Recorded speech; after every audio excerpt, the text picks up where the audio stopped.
to note that the economics even of today was born as a mirror image of the physics equilibrium-based modeling of their day. And Philip Mirowski is a sociologist who has worked on this, for instance. Yeah. When you Google the term social physics today, you will also find physicists, but also sociologists who still have this idea that sociology can and should be a social science that mirrors physics and is just the physics of the social world. And let's say the big data revolution has also contributed to this understanding of sociology. A little bit more than also into the 19th century emerges a second idea of what social science is supposed to be, and we might refer to this as the social engineering tradition, which is perhaps best realized by French early socialists, Saint-Simon, but also later, let's say, conservative sociologists such as Frédéric Leplay, a consultant to Napoleon III's autocratic regime, and also one of the initiators of, let's say, ethnographically minded survey research. The general idea of this tradition is to use social sciences in an engineering way in order to make societies better. And ironically, this, had a utopian touch in the early works of Saint-Simon or Charles Fourier, whose disciples even founded American utopian cities, many of which didn't survive. With, for instance, a communal organization of property, etc. But ironically, then many of these approaches ended up in rather counter-revolutionary and, let's say, repressive understandings of social engineering. Yes, as I mentioned, Leplay being the consultant of France's dictator. The social engineering tradition is also something that is still with us to the current day, even though most social scientists probably wouldn't say that one can fine-tune society as an engineer could fine-tune a machine. Then we have the revolutionary tradition. And this is the early socialists in France, but obviously also the socialist tradition following Marx and Engels and their manifesto, who, basically wrote the manifesto also in a revolutionary time period, Paris, in the time before the 1848 revolution, which tried to make sense of social science as a project that does not only describe societies we live in, but also to change them in the sense of a revolutionary change.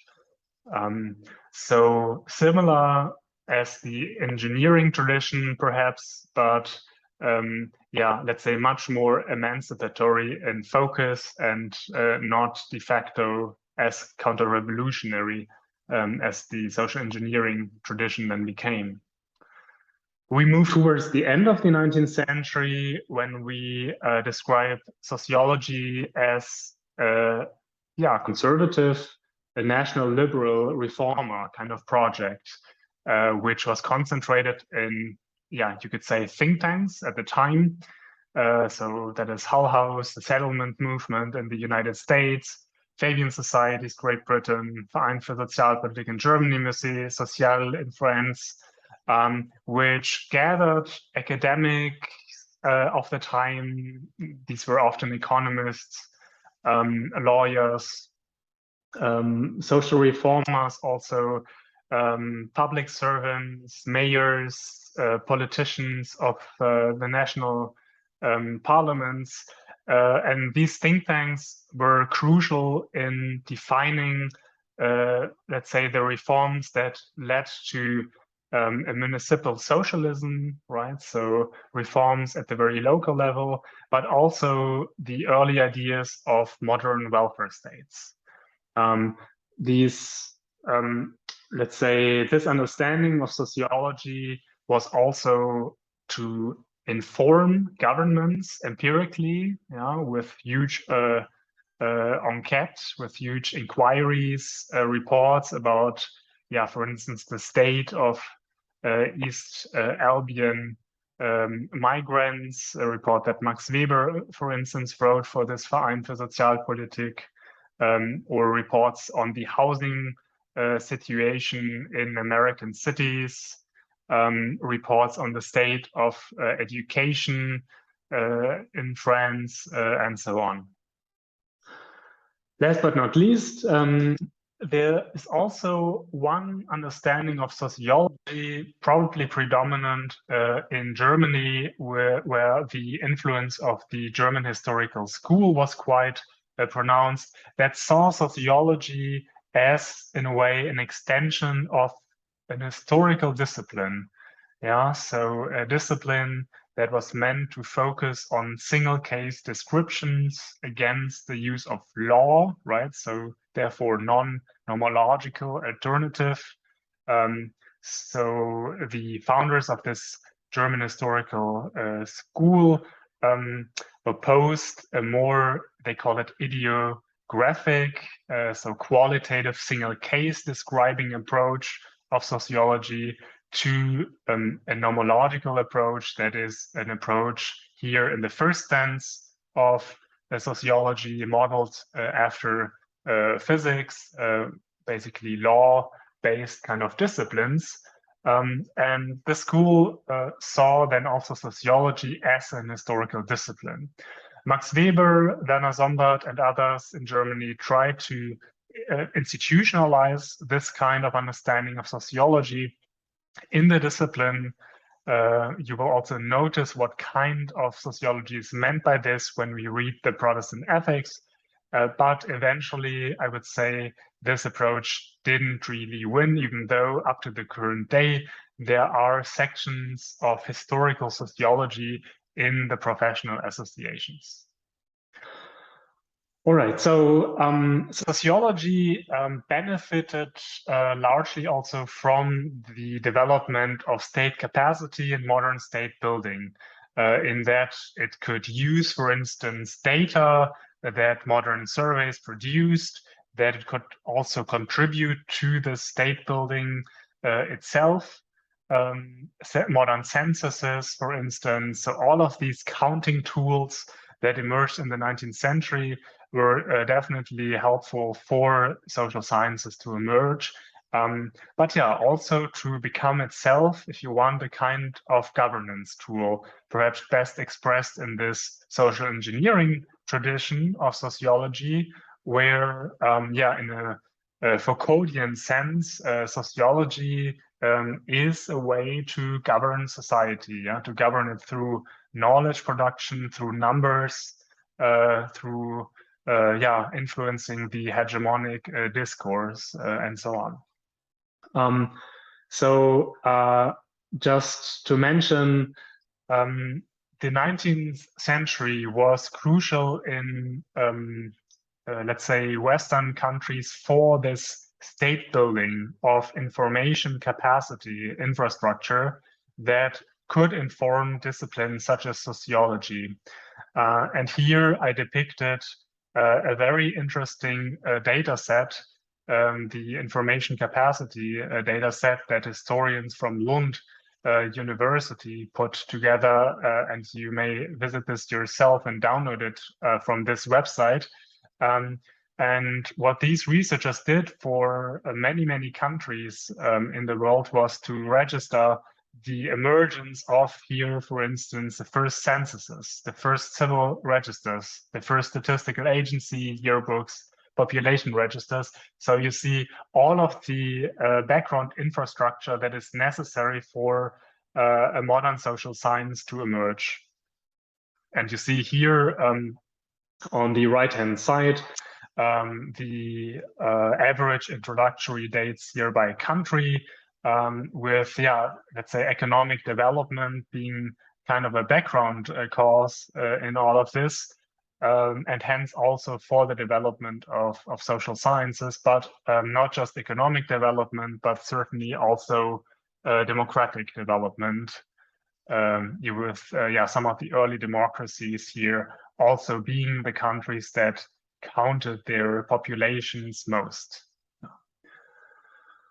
All right, so this is a general background with, let's say, mostly European focus. At the end of the 19th century, the United States also started to develop their own sociology traditions. And I wanted to point out some comparatively different developments, transatlantic differences here.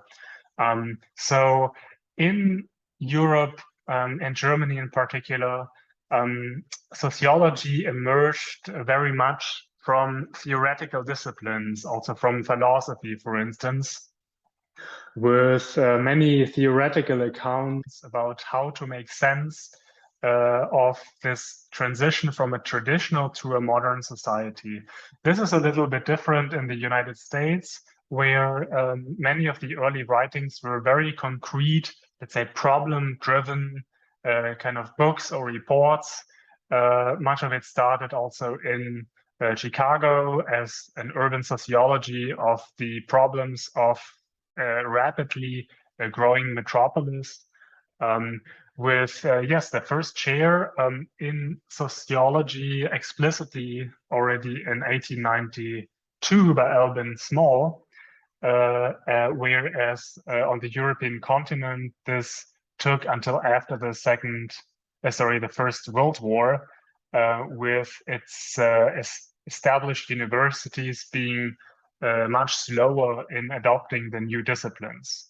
So the foundation of brand new universities in the American cities was definitely helpful to be in a way an early mover in adopting also new disciplines and also dedicating new chairs to new disciplines. The sociodemographic setup of early sociologists was also different, where many sociologists in the US had a rural background. Many were actually also from families of pastors, had themselves a religious background. And yes, also many women were in sociology, even though they were not holding the top positions, but were much more in reform projects such as the settlement movement. On the European continent, sociology was staffed much more by the urban educated bourgeoisie, conservative national liberals, and quite of a male dominated discipline.